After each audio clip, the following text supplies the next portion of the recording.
Baga nagaan dhuftee jaalakiyyaa maqaa kee uummata Oromootiif kan godhe.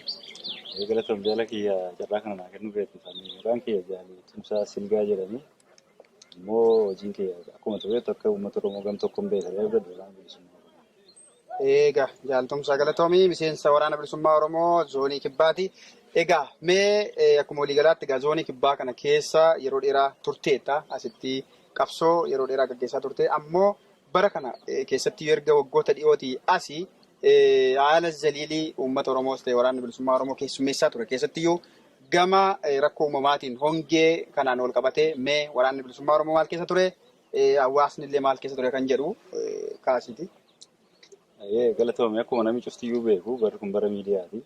Qaamni bira jiru kan arguuf kan irraa fagoo jiru illee aksesii yookaan carraa miidiyaa garaagaraatiin viidiyoo garaagaraatiin arguu danda'a. Uummata Oromoo haala fokkisaa keessa darbee tokko haala uumaa irraatti dhufee lammeessitoon ammoo haala sirni gabroonfataa murna minilikiin hoogganamu kun PP yookaan paartiin badhaadhinaatti fidee uummata eega sadarkaa qabeenyi inni qabu kan inni horsiifatee bulu cufti irraa deemanii irraa raatanii irraa bobba'anii akka lubbuu ilmaanii dhaawwota namoota gurguddoo lubbuu isaanii dhabamu manatti bishaan dhugan dhabanii rakkatan sadarkaa akkasii keessa bahe uummati kuni waraanni bilisummaa Oromoo haala zalilii akkasii keessatti utuu rakkoof hin jilbeenfatin utuu mootummaa gabroonfataaf hin jilbeenfatin kallattii tokkoon lolaa kallattii tokkoon ammoo uummata kana waan qabu waan argate waan isarraa hafe waan uummata Oromoo fagoof dhiyoo jiru isaa gumaache fayyadamee qarqaarsa garaagaraa wanneen akka tajaajila duraa wanneen akka lubbuu dandamachiisu wanneen akka beelarraa baraaruu waan akkasii dalagaa ture ammatti ammoo galata waaqaaf galata uummata Oromoof galchaa uummati kun rakkoo hamaa yookaan zaliilii bonaan wal qabatee hanqina bishaaniif hanqina marraa hanqina waan horiin sooratu dhabu cufayyuu dandamatee keessa darbee rooba argatee sadarkaa dansaarra jira akka mootummaan miidiyaa irra gadi ba'ee waan inni dubbatu qamadii oomishne dacheelee Oromiyaa goleelee Oromiyaa garaagaraatti ekspoortii gochuu jirraa jedha. Namni isa ofii nyaatee buletu biyya Ormaaf kenna. Kun propagaandaa feek ta'e agartee ka eenyullee wallaalaallee ilaalee miidiyaa irraa hubachuu danda'u hojjeta. Uummata Oromoo san cufaa argee keessa ofiitti eentu fira eentu diina ka jedhu adda baafatee darbe. Jaarmiyaan kun addi bilisummaa Oromoo durirraa kaasee waggaa 50 kaasee firummaa isaa gochaan malee miidiyaa miti kan inni mirkaneessaa dhufe. Kana na agarsiisa jaala kee kanarraa hubadha. Hedduu galatoomii jaaltumsaa gaaffii koo gara lammaffaatti ce'a. Waraanni bilisummaa Oromoo egaa waraana bilisummaa Oromootiif qajeele waraanni bilisummaa Oromoo waraana bilisummaa Oromoo fi walabummaa Oromiyaatti amanee karaa afaan qawweetiin falmachaa jiru jechuudha. Haa ta'uti yeroo dhiyoo kana asitti egaa waraana bilisummaa Oromoo kanaa fi waamichi karaa nagaa taasifameeti kan inni jiru argaati turre. Waamichi kunis immoo karaa pirezidaantii mootummaa naannoo Oromiyaa caffee Oromiyaa irratti kan inni taasifame. Isa kana sababeeffachuudhaan egaa namoonni garaagaraa waan araaraa kana yerootti haasa'an waltajjiilee garaagaraa yerootti ta'an xalayaan garaagaraa koomunitii Oromoo biyyoota garaagaraa jiran kana wabeeffatee yerootti barraa'u argaati jirra. Asirratti immoo egaa maalinni shirri waamicha araaraa kuni waamicha araaraa kana kan dhiyeesse mootummaa naannoo Oromiyaati. Mootummaa naannoo Oromiyaa wajjin akkamitti waraanni bilisummaa Oromoo araaramuu danda'a? Isa kana deebi'ee shirri duuba kana jiru maali? Ejjennoon waraanicha ammatti qabu immoo maali? Yoo maal ta'e immoo araarri kun taa'amuu danda'a, dubbatamuu danda'a kan jedhu asumaan uummata Oromootiif ifa nu godhe. Asirratti galata qabdaa waa yaada kanaaf naaf heeruu kan keef asirratti waan jechuu barbaadu qaba. Biyyi hin gabroomin xiqqaa addunyaa kanarra. Oromoon illee hireen isiin qabdu biyyi gabroomeera. Akka gabroome bilisummaa ofii argate. Karaa lamaan bilisummaa argate. Waan karaa yookaan waan darbe seenaa idil addunyaa yoo ilaaltu tokko rifereendamiin argata. Kan lammaffaa ammoo afaan qawweetiin falmatee argata. Asii chaansi yookaan akka carraa ta'e biyyoota akka Indiyaa fa'aa peaceful revolutioniidhaan argachuu danda'an matammaa gandii fa'aa qindeessaa turanii jechuudha. Gara keenyaatti yoon si deebisee otoo waan kanarratti ibsan kenninii carraa irra kenname akkamitti itti fayyadamna jedhee akka waraana bilisummaa Oromoo tokkotti ibsan kenninii yookaan yaadan kennatini waan jechuu barbaadu qaba. Waraanni bilisummaa Oromoo kootu taa'ii nagaan dhiba kee furadhu ka jedhee fi mootummaa Itoophiyaa waliin nagaan ta'anii dhiba furachuu 1991 irraa 2018 irraa yeroo hedduu ilaaleera. Yoomillee mootummaa gabroonfataa impaayera Itoophiyaa waliin karaa nagaa hin furanne jedhee ka abdatu yoo jiraate ka qawwee ofii kanatti abdatee lafa kaa'u yoo jiraate inni iyyuu saayikolojiin yookaan qorqalbiin isaa hatama. Kan lammaffaa addunyaa kanarra wayii jira. 2018 Oromaaraa ka jedhu wanni paartii badhaadhinaa warri hundeesse gaffide uummata Oromoo burjaajii hamaa keessa kaa'e. Ammatti waa warri dalaguu jiru kan dhibee jira kan biraan warra akka Lammaa Magarsaa fa'aa hafuura dhuffatanii isaan hojjechuu jiranii sabboonummaan gosa lama jira. Sabboonummaa istaaliin fa'aa diffaayin godhaniif sabboonummaa warra kaapitaalizimii diffaayin godhanii jira.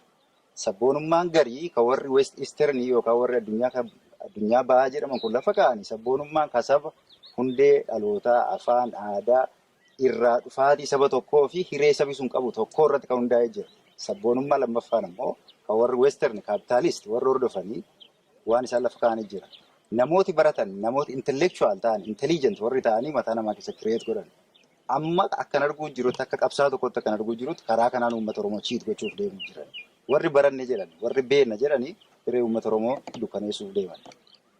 Qooda gargaaran qooda qabsoo kanaaf gumaacha godhan warri qabsoo kan bu'uuresse warra beekan warra barate utuun warra baratin warra ganna 50 dura barate warreen kana hiree isaan uummata Oromoof lafa kaa'an yookaan itichanii darban kaa'anii saba dhibeeka buusuuf sabboonummaa yookaan warraaqsa dandeettii beekumsaatiin egeree uummata Oromoo borii ukkaamsuutti namoota deemantu jira. Ebelu jechuun miidiyaa irratti hin feesisu. Yoo dhugummaan Oromummaan itti dhaga'ame yoo dhugummaan saba kanaaf kakuu qaban ta'e yoo uummata fayyaan dirooniin haadhamee dirooniin rukutamee awwaalchallee dhabee boolla tokkotti namni 200 ol guuramuu jiraate yoo kun isaan dhukkubsate yoo faayidaa dhuunfaa isaanii irra kun isaaniif kan itti dhaga'amu taate faayidaa dhuunfaaf itti dhaga'amee har'a seenaa dabaa hojjechuu danda'a. Sabboonummaa isaan nama dagaagsuu jiran kan warra ideoloojii westerniiti dhugaa dubbachuu yoo feesisee jechuudha. Westernii addunyaa kanarraa waan hin qabne ergifatta malee addunyaa kan isiin qabdu kan ofii qabdu lakkiftee kan addunyaan qabdu cufa fudhatte. Kanarratti dogoggora hamaa akka hin hojjenne kan 2018 irraa Oromaaraa irraa waa baratanii kaapitaalizimii yookaan kan warri westernii ideoloojii isaan lafa kaa'an irratti hundaa'anii sabboonummaa hayyoota of keessatti hammate hayyoota of keessa qabate wallaalaa ofii dhiibee hidda sanyii tokkummaa hiree murteeffannaa uummata Oromoo kan alatti dhiibetti hiriira yoo taate uummata kana egeree isaa balaatti ofuutti akka jiran beekanii waan hojjechuu jiran irraa akka dhaabbatan asumaan akka waraana bilisummaa Oromoo tokkotti dhaammachuu fedha. Ayyeega galatoomii jaaltumsaa gaaffii kiyyatti fufaa. Meega ammatti wanti argaa jirru gaa sooshaal miidiyaa kanarratti atillee inuma argita jedheetii yaada. Waraana bilisummaa Oromoo kana gar tokkotti oofanii waraana bilisummaa Oromoo hoggansa jalaa baasuu yookaan immoo gandatti akeekanii wantoota garaagaraa jechuu yeroo darbetti egaa biyya alaa kana keessatti waraanni murnaan ganda gandaan wal loluuf jira jedhamee yerootti waltajjii irratti kaa'aa tures ni jira. Paarlamaa Itoophiyaa keessatti yuugaa Abiyyi Ahmed yeroo inni itti dubbatetu jira. Isa kana dhugoomsuudhaaf ammoo gaa piroopagaandaan garaagaraa yerootti oofamutu jira. Waraana kana jaarmiyaa jalaa baasuudhaan akkaataatti odeeffamu akkaataatti maxxanfamu waan akkasii kana jira. Kunoo maal shirri dubbasaa jira? Guddoo galatoomii kunilleen waanuma hanqara dubbadhee wal qabataa diinni keenya akka lamaan irratti hojjeta. Tokko kallattiin sirratti hojjetaa warra qawwee qabatee dhufee nu lolu jira. Warra immoo teekinooloojii qabatee nu lolu jira. Asirratti waraanni bilisummaa Oromoo waan inni beekuu malee waan inni hubachuu malee jira. Ati hooggansi kan kee inni jalqaba kaayyoo. Kaayyoo jaalan irra wareegamtu, kaayyoo jaalan irra wareegamuu jirti. Inni lammaffaa hooggansa waloon bulaa bilisummaa Oromoo waraanni bilisummaa Oromoo. Waraana eebeluu kan jedhu yoo tarii akka hawwii fedhii nyaataa akka paarlamaa keessa taa'anii irratti haasa'anii ta'e malee qabatamaatti dachee Oromiyaa keessatti yoo gadduufte waraana eebeluu kan jedhu hin jiru. Wanni qabatamaa riyaalitiin addunyaa irra jiru ka waraana bilisummaa Oromoo bira jiru yoo itti gadduufte waraana eebeluu kan jedhu gidduu waraana bilisummaa Oromoo hin jiru.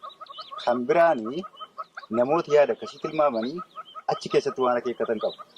Tarii waraana kana waliin buusanii fedhii isaan kaleessa abjoochaa turan kan isaan dhaqanii uummata Oromoo hiree isaa gurgurachuuf deeman as jalaan milkoomsuuf namoota la ta'anii waan garaagaraatiin shira garaagaraatiin waraana bilisummaa Oromoo fi uummata Oromoo gargar findiksuu barbaadanti jira. Tokkummaan uummata Oromoo alaaf keessa jiru tokko ta'ee waraana fi jabeeffachuun isaaniif dhukkubbii waan ta'eef kana fashaleessuuf kana burjaajessuuf waan akkasii dalaguu danda'an irra jireettiin waraana bilisummaa Oromoo waraana eebeluu otoo hin taane waraana sabaa waraana biyyaa. Waraana miindaan hojjetu miti waraana namaaf murna nama tokkoof hojjetu miti waraana waan ba'eef beeku waraana waan hojjetuuf deemu beeku waraana jaalan isa biraa kufte maaliif akka kufte beekuuf haga dafe maal hojjechuuf akka deemu ka beeku waan taateef namooti maqaa kanatti hirkatanii maqaa keenya daldala adda addaa hojjetan yoo jiraatan isaan nu bakka hin bu'an. Maaliif kaayoo jaalan irra kufte kan waggaa 50 olii bakka hin bu'an waan ta'eef warreen sana mataa ofii keessaa qatanii qabsoo qulqulluu beekumsaan dinagdeen bifa danda'anii waan isaanii danda'ameen deeggaruu qabanii jira. Afaan faajiin akkasii jiraachuu jechuudha. Egaa haa ta'u jaaltumsaa gaaffii gara xumuraattiin geessaatii jira. Egaa akkuma jalqaba irratti kaasneeti turre armaan dura bara 91,2018 uummanni Oromoo waan hedduu keessa bayaas ga'e. Isa kanaaf immoo muuxannoo guddaa itti qabaadha kan jechaati turre. Haa ta'uutii bara 2018 isumas dhiyoo kana keessa afaan faajiin yeroo uumame sanatti uummanni Oromoo waan dagate tokko qaba jechuudha. Araarri kun ni ta'a hin ta'u araarichi immoo kami jedhee otoo addaan baafatiin waraanni bilisummaa Oromoo galuuf jedheetu deeggarsa irraa kutee jechuudha. Waraana kanaaf immoo dugugguruun dugdaa qabsicha kanaa dinagdeedha. Yoo rasaasni waraana kanaaf hin bitanne waraanni kun deemee loluu hin danda'u jechuudha. Otoo ilaaluu nyaapha jalaa goreetu nyaaphi dhaqeetu abbootii keenya hawwootii keenya irratti mana gubaa jechuudha. Yoo rasaasa qabaate immoo akkatti lolee lolchiisee buqqisee ari'ee galchaa jiru argaa jirra jechuudha. Inni kun deebi'ee akka hin dhufnee fi uummata Oromootiif maal dhaamta? Kan biyya keessa jiru, kan biyya alaa jiruuf maal dhaamta? Asumaan immoo burjaajiin garaagaraa akkaataa amma deemaa jiru kanaani waraanni bilisummaa Oromoo akkasii kutaa akkasiiti maali waan jedhamu kanaaf waraanni illee akka burjaaja'ee waan biraa keessa hin galleef immoo waraana bilisummaa Oromoo golee Oromiyaa keessa jiru cufaaf maal dhaamta? Dhaamsa kee gabaabsitii asumaan dabarfadha. Galatoomii jaalii anas irratti waraana bilisummaa Oromoof dhaamsan qabuun dursaa waraanni bilisummaa Oromoo burjaajii ni saffeessisu. Burjaajii waan isa saffeessisneef haga kaambiin diinaa tokko naannoo inni jiru keessa jirutti burjaajoon isa saffeessisu. Maaliif waan kaleessa buqqisuuf bahe buqqaasee hin obbaasne waan ta'eef xiyyeeffannoo isaa achirra ta'uu mala. Odeeffannoo miidiyaa dudubbii namaa hamii namaa sanaaf yeroo kennuu lakkisee kaambiin sun akkamiin dhabamuu qaba akkamiin ka'uu qaba irratti xiyyeeffannoo kennuu qaba. Waan karaa waraanni bilisummaa Oromoo waraana wanni isa taasise miidiyaa irra gabba'ee of postuu miidiyaa irra gabba'ee haasa'uu dubbachaa ooluu miti. Wanni barbaadamu kaambiin nyaapha buqqeera hin buqqaane. An nyaapha sana bakka bu'ee uummata Oromoof boqonnaa qalbiif qaamaa kennuufii qabaadha. Xiyyeeffannoon isaa kan inni ta'uu qabu. Malee ebelu na faarse ebelu na abaaree konsentireeshinii yookaan xiyyeeffannoo isaa ta'uu hin malle. Wanni kan biraan uummata Oromoof dhaamsi annaafu kaleessa waraanni bilisummaa Oromoo sadarkaa qorsa dhabee lubbuun isaa darbuu sadarkaa bishaan dhuguu dhabee lubbuun isaa darbuu keessa darbee irra jira. Qabsoon kun yoo hojjetamu akkatti hojjetamu qaba. Isteeppii keessa dhufe qaba. Seenaa keessa darbee dhufe qaba. Seenaa irra dhaabbatee tarkaanfatu qaba. Kanaaf sana keessaa qorsa dhabuu, nyaata dhabuu, dararamuu, bishaan dhabuu keessaa kan nu baase uummata Oromoo. Mootummaa biyya kamiyyuu miti. Boorilee kan itti abdannu uummata Oromoo. Uummata Oromoo ammoo asirratti kan keessa jiruuf kan ala jiru waan dogoggoruu hin qabne kaleessa eenyuyyuu ajajee miti. Eenyuyyuu dirqisiisee miti. Mataan isaa isa ajajee sabboonummaa fi eenyummaan isaa si dirqisiisee godhe.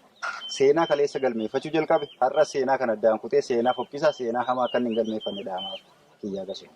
Hedduu galatoomii jaaltumsaa gaaffii kiyyaa asumarratti hin xumuraa sagantaa birootiin hanga deebinee wal arginutti nagaan nuuf ture. Galatooma.